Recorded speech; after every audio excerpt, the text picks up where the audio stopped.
संगीत को एक मीठी और धीमी आवाज के साथ पेश किया जाए तो वो कानों को बहुत सुहाती है।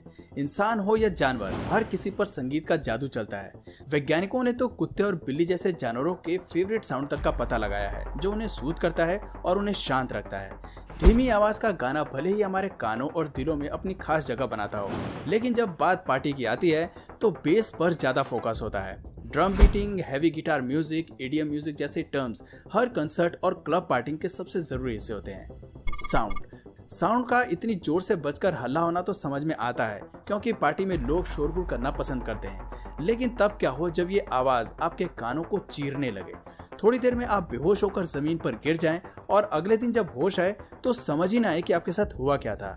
दोस्तों, आज हम कुछ ऐसी ही आवाज के बारे में बात करने वाले हैं जिसे सुनने के लिए इंसानी शरीर सक्षम नहीं है। वो कहावत तो आपने सुनी होगी कि हर चीज की एक सीमा होती है, और जब कभी इस सीमा को पार कर लिया जाता है तो परिणाम घातक होते हैं। लाउड कंसर्ट्स और म्यूजिक बैटल कोई नया ट्रेंड नहीं है, बल्कि सबसे तेज संगीत बनाने की लड़ाई काफी सालों से चली आ रही है। ऐसे कई रॉक्स बैंड्स हैं जो सबसे तेज संगीत बनाने का खिताब अपने नाम करना चाहते हैं। हालांकि ये संगीतकार भूल जाते हैं कि आवाज तेज करने से संगीत नहीं बल्कि हल्ला और शोर बन जाता है। खैर, प्रैक्टिकली में ना घुसते हुए मुद्दे पर आते हैं। कंसर्ट्स में सबसे तेज साउंड बजाने की न्यूज सबसे पहले डीप पर्पल ग्रुप ने रखी थी, जिन्होंने जून 1972 में फुल पावर वाले स्पेशली इक्विप्ड इंस्ट्रूमेंट्स को सिलेक्ट किया था। इस साउंड वेव की आवाज लोगों के कानों में कोने कोने तक गूंज गई थी। कई लोगों की तबीयत खराब हो गई और कुछ लोग तेज आवाज के चलते बेहोश हो गए। ऐसे में इन लोगों को हॉल से बाहर ले जाया गया। एक्सपर्ट्स की माने तो उस दिन लंदन के रेनबो हॉल में साउंड 117 डीबी पर पहुंच गया था, जो इंसानों के कानों की झेलने की क्षमता के आसपास था। हालांकि दोनों म्यूजिशियन और प्रोड्यूसर ने तेज म्यूजिक प्रोड्यूस करने के लिए अपने गोल को पा लिया था। इस कंसर्ट को Guinness book of world record में भी दर्ज कराया गया, लेकिन ये एक केवल रॉक म्यूजिक था। अब हम आपको ऐसे म्यूजिक साउंड के बारे में बताएंगे जिनसे प्रोड्यूस होने वाली साउंड वेव कहीं ज्यादा है। ये साउंड हमारे लिए जितनी जरूरी है, इनसे होने वाला खतरा भी उतना ही ज्यादा है। अगर आप इस म्यूजिक को एक लेवल तक एम्पलीफाई करने की कोशिश करेंगे तो शायद धरती पर एक ब्लैक होल का निर्माण किया जा सकता है। रिसर्चर्स की माने तो नॉइज पोल्यूशन एक इंसान की जिंदगी को 10 से 12 साल तक कम करने में सक्षम होते हैं।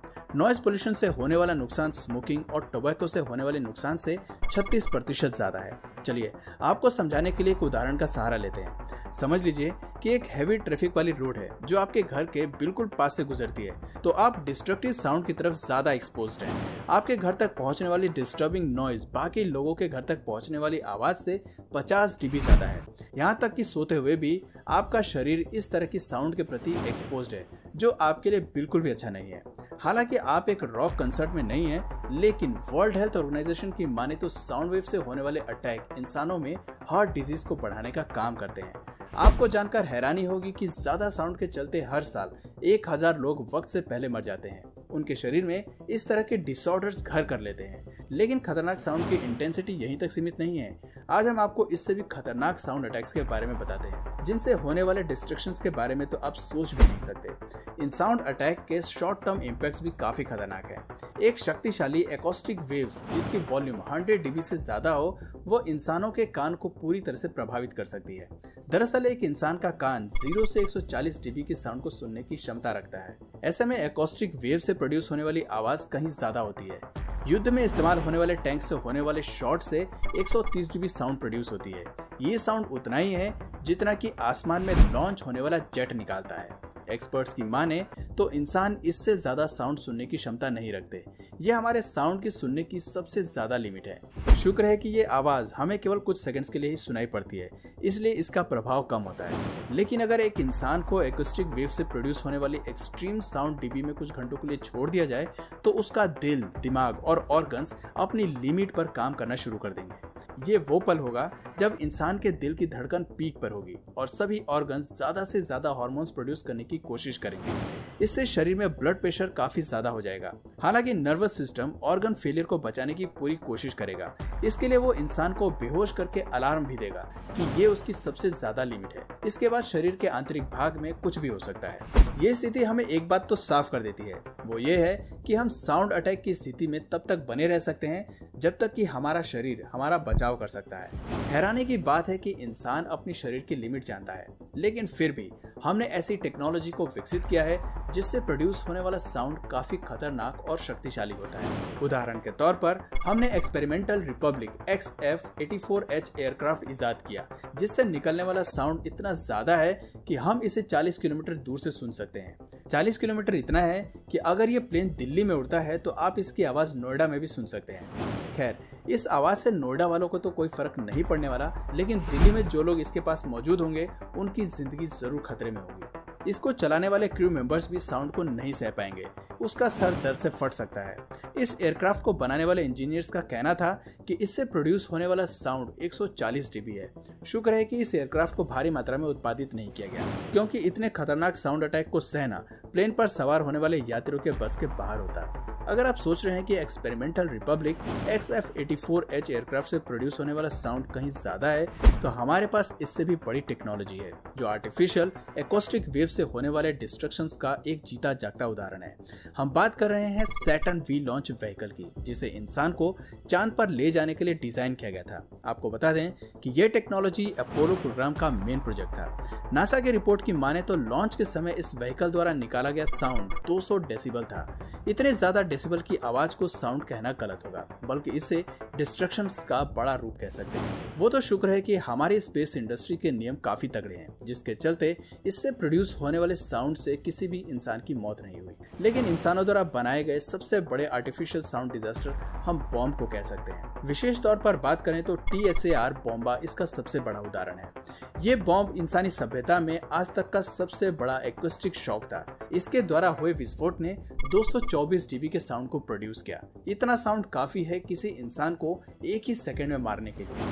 खैर, TSAR बॉम्बा के केस में साउंड उतना मैटर नहीं करता, क्योंकि इस बॉम्ब से होने वाला विस्फोट ही काफी है लोगों की जान लेने के लिए। ऐसे में अगर TSAR बॉम्बा एक सैटेलाइट बॉम्ब भी होता तो भी इससे होने वाले नुकसान की मात्रा वही होती। खैर, इस बात पर विश्वास करना कुछ लोगों के लिए काफी मुश्किल हो सकता है, लेकिन इंसान द्वारा विकसित टेक्नोलॉजी से प्रोड्यूस होने वाले साउंड को सबसे लाउड नहीं कहा जा सकता, क्योंकि नेचर के विस्फोटक साउंड के सामने हमारी टेक्नोलॉजी का साउंड कुछ भी नहीं। क्या आपने कभी वोल्केनोस को इरप्ट होते हुए देखा है? 1883 में काराकोटा वोल्केनोस में एक विस्फोट हुआ था, जिसकी गूंज कई किलोमीटर दूर तक सुनाई दी थी। इस वोल्केनो में होने वाला विस्फोट इतना खौफनाक और भयानक था कि वोल्केनोस से भारी मात्रा में स्मोक बाहर आई थी। इस स्मोक की ट्रेवलिंग स्पीड 2000 फीट पर सेकंड थी। ये धुआं 17 मील इलाके में फैला था। 100 मील दूर इंस्टॉल की हुई डिवाइस ने इस विस्फोट का साउंड 172 dB मेजर किया था। जरा सोचिए, 100 मील दूर जब साउंड 172 dB मापा गया तो सोर्स के पास इसकी इंटेंसिटी क्या रही होगी? वैज्ञानिकों की माने तो इस विस्फोट के साउंड की इंटेंसिटी कम से कम 310 dB के करीब रही होगी। आप इस बात का अंदाजा लगा सकते हैं कि इस सोर्स के पास अगर लोग मौजूद होते तो उन्हें साउंड को एहसास करने का मौका भी नहीं मिलता, क्योंकि इससे पहले कि वो समझ पाते कि साउंड की इंटेंसिटी क्या है, उससे पहले ही उनकी मौत हो चुकी होती।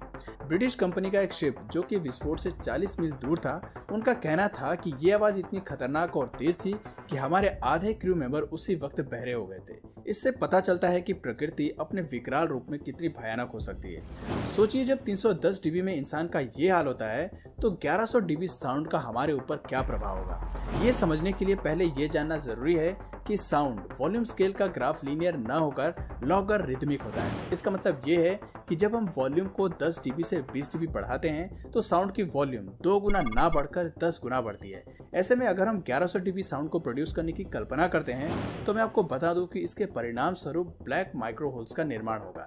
इन सभी माइक्रो होल्स का वजन 5 kg होगा और आगे ऐसा भी हो सकता है कि ये सभी होल्स मिलकर एक बड़े डेविल होल का निर्माण कर सकते हैं। लेकिन तथ्यात्मक तौर पर कुछ भी कहना मुश्किल है, क्योंकि इस तरह का डीबी साउंड आज तक पृथ्वी पर क्रिएट नहीं किया गया है। इंसान द्वारा प्रोड्यूस किए गए साउंड को झेलने की क्षमता हमारे अंदर नहीं है।